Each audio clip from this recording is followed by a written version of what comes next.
Good evening, Mutya Victoria. Good evening, sir. Where are the supporters of Victoria?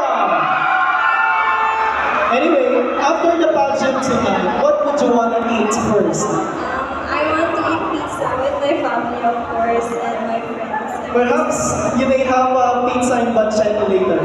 Yes, of course. Alright, I have here a question and I will repeat it twice for you to construct a better answer. You ready?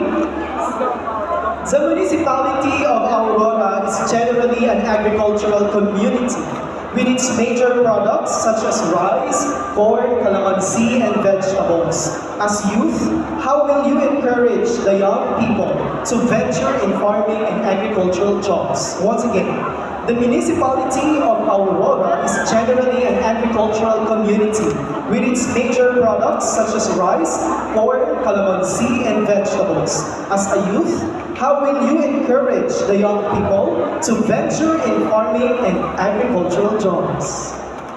Our town of Aurora is humbled with rich agricultural products and is upholding the title of Calamansi Festival in Isabela. As a youth, I would passionately advocate for the noble profession of farming and agricultural jobs.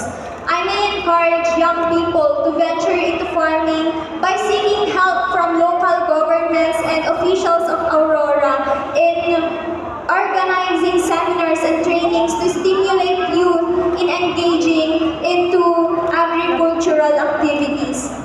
I will use my voice to help them acknowledge and articulate the importance of agriculture in feeding the world and its potential for innovation and technology. And I think if we burden the system to create a more sustainable position for farming and make farming a good job, it will stop burdening the society to go to jobs that will not help them or that will not give them benefits. So, if the governance did its job, that is when young people